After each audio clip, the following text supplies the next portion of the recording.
Welcome back to Big Country Politics on KTAB.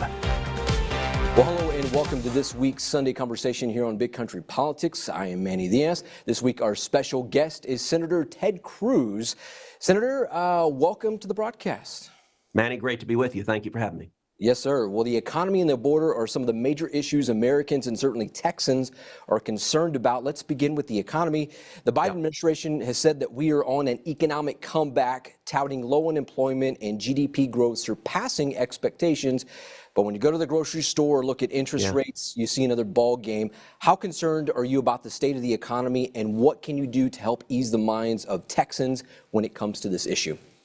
Listen, I'm very concerned. Bidenomics has been a disaster, and I think working people are really hurting. As you mentioned, inflation, we see in every aspect of life. When you go to the grocery store, what you're paying is a whole lot more. When you're paying rent or you're paying your mortgage, when you're paying for electricity or healthcare, or certainly when you're filling up your gas tank, the prices have all risen like crazy. And they've risen like crazy, number one, because Joe Biden and the Democrats have gone on a wild spending spree. They spent trillions of dollars that we don't have. And what they did is they ran the printing presses and they borrowed that money from China. And when they were doing it, I and many others said, if you do this, you're going to drive inflation. And they dismissed that. They said, no, that's not a problem. We're not worried about it at all. Well, it turns out it is now a real problem that is impacting Texans severely. They compounded it with a really foolish war on energy and a war on oil and gas. The Biden administration is going after the state of Texas and is slamming American energy production. And so the rise in gas prices is an outcome they want. They want to make it painful when you go and fill up your pickup truck or you fill up your minivan. They want to make it hurt because they want you to sell that truck and go buy a little electric vehicle. And I think it's a really cynical view. I think it's a view that Texans and Americans across the country are really hurting as a result of. Well, it was back in December when border crossings reached an all-time high when border agents came upon 300,000 plus migrants who were attempting to enter the country. It's declined since then, but with many GOP congressmen and senators like yourself continuing to express concern about the border, what are solutions to addressing the crisis on the border? Yeah. Look, it is an absolute crisis at the border. In the entire history of our country, it has never been remotely this bad. In 3.5 years under Joe Biden, over 11 million people have crossed illegally into this country. And Texas is paying the biggest price. I'll tell you, when you go down to South Texas, I spend a lot of time on the border. When you're down at the border, nobody can see what's happening and defend it. You cannot see the dead bodies every day. You can't see the children who are brutalized. You can't see the women who've been sexually assaulted. You can't see the drug overdoses and the crimes that are happening because of this. Nobody who sees this can defend it. You ask, what can we do to fix it? The good news is we can and will fix it, I believe, in January of 2025. This is a man-made problem. Joe Biden and the Democrats created it deliberately. When Biden came into office, he inherited the lowest rate of illegal immigration in 45 years. What we had done, I worked hand in hand with President Trump, and we had achieved incredible success securing the border. All Biden had to do was nothing, just not screw it up. And instead, he deliberately broke the system. He made 3 choices that caused this crisis. Number one, his first week in office, he immediately halted construction of the border wall. Number 2, he reinstated the disastrous policy of catch and release, where they release illegal immigrants and let them stay in the United States. And number 3, he pulled out of the incredibly successful Remain in Mexico agreement, which had lowered the rates to historic lows. You ask, what can we do?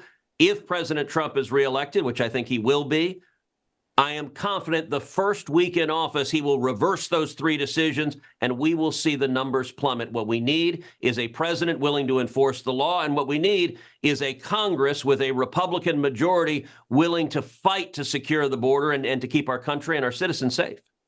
The Israel-Hamas war has sparked a number of protests across the country, including here in Texas at UT Austin. Yeah. Where do you stand on this issue, and how do we get past this as a country united?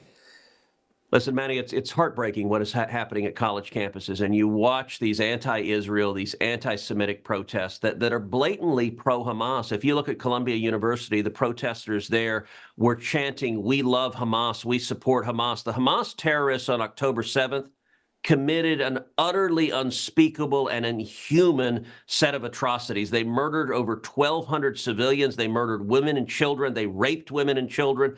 I have seen the videos of what happened on October 7th. I will tell you, it is the most horrific thing I have ever been forced to look at. And the Hamas terrorists are evil, genocidal murderers. My opinion, my view, I stand with Israel, and I think the people of Texas, the people of America, stand with Israel unequivocally. And I look at these campuses, and it really is a sign of how our universities are broken, and so many of them are poisoning our young people to stand with terrorists who are committing murders. They are openly racist and anti-Semitic.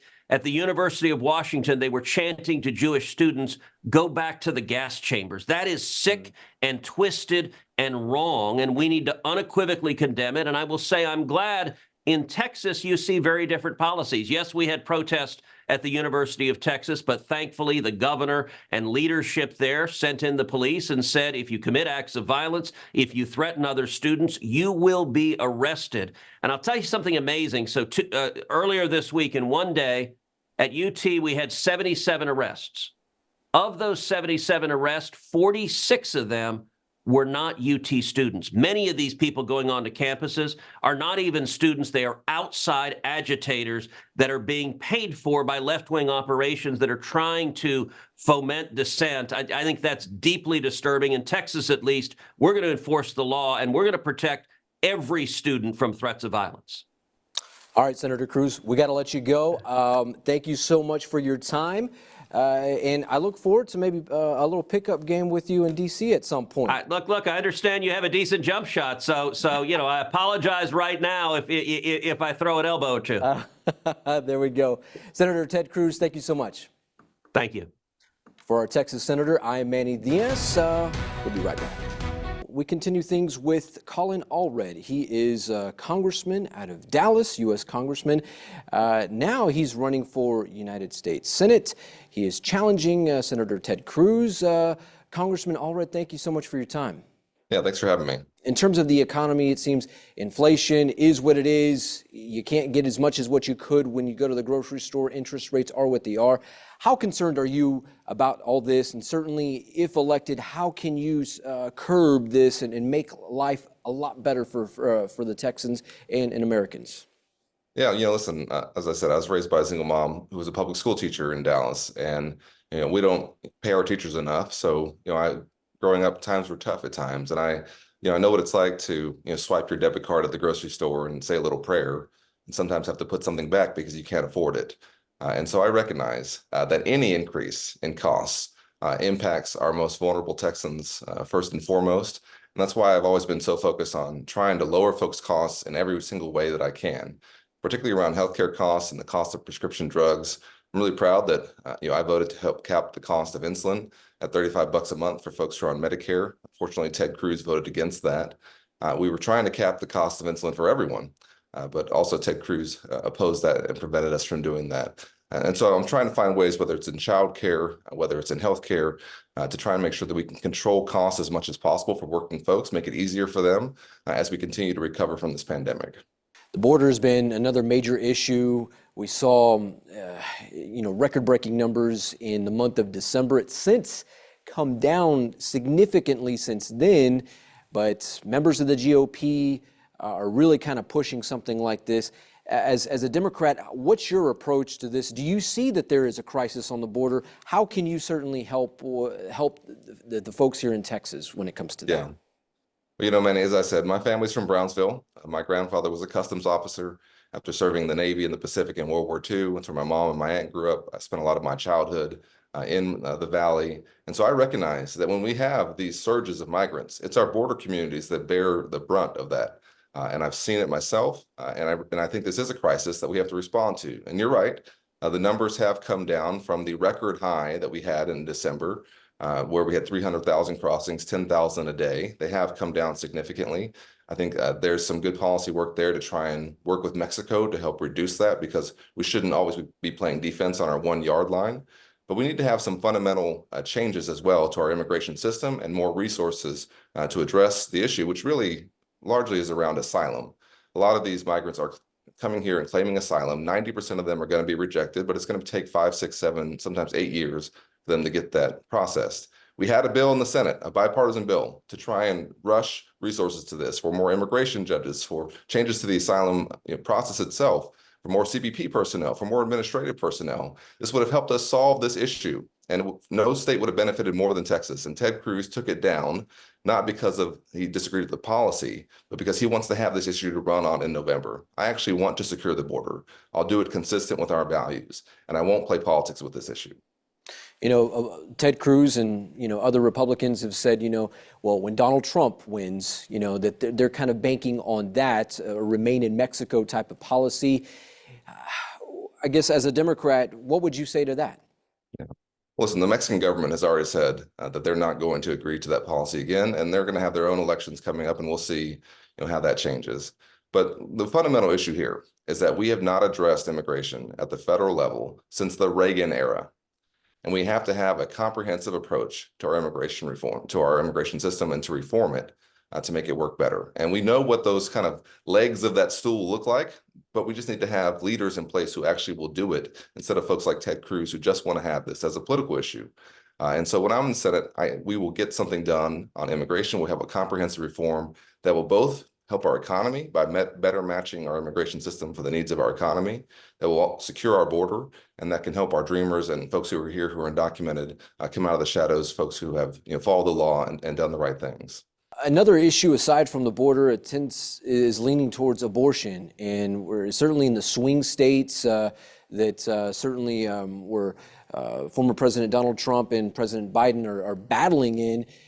It seems to be a big issue. How much are people bringing that to your attention here in the state of Texas? Or is that a thing here in the state of Texas when you speak with folks? Yeah, I think it's a huge concern. And I think it's a huge concern across so many different levels that we're only really beginning to experience. It's incredibly, traumatic for the women and the families who are impacted by this law.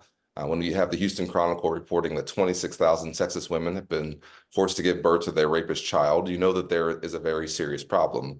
And you hear stories like Kate Cox, who's from my area in Dallas, a mother of two who had a much wanted third pregnancy, who had got the news that we all hope we don't get, that the pregnancy wasn't viable. She had to go to the emergency room 4 times, and her doctor said she needed a medically necessary abortion. And her state said that she couldn't get that close to home. In fact, they threatened her with criminal prosecution along with her doctor and her hospital. This is a real crisis for us in our state. And it's also going to impact every other aspect of our lives, from our universities and our medical schools to who's actually able to practice medicine in Texas, who wants to be an OBGYN in Texas. It's going to impact our business economy. There's going to be so many downstream impacts. And also, it makes us seem like we are an extreme state, which I know that we're not. But it makes it seem that this story of success that we've had here is put at risk by extreme policies like this that Ted Cruz has championed, and that I'll reverse when I'm in the Senate. Many polls have Senator Ted Cruz ahead of you, but not by much. The Nexstar Emerson College poll has Senator Ted Cruz leading you by 2 points, 42% to 40%. Texas Politics Project, UT YouGov, 46 to 33%. Real Clear Politics average poll, 47 to 39%. But in the last election with Senator Ted Cruz and Robert Francis O'Rourke, it was decided by less than 3 points there. How confident are you that Texas can become purple or perhaps blue with someone like you? Yeah. Well, to me, this is not about turning Texas blue or anything that's just a partisan goal. This is about giving 30 million Texans a senator who actually care about them.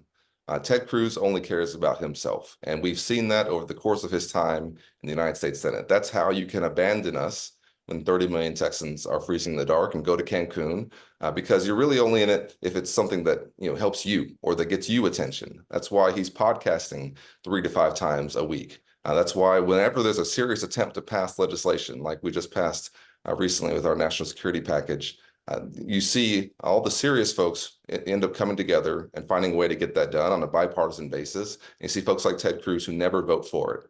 He's only out for himself. And so as Texans get to know me and get to know that, I'm confident that this will be an incredibly close race. And that in the end, on November 5th, that we're going to go in a different direction and make sure that 30 million Texans get a senator who cares about them. Term limits have also been tossed around. What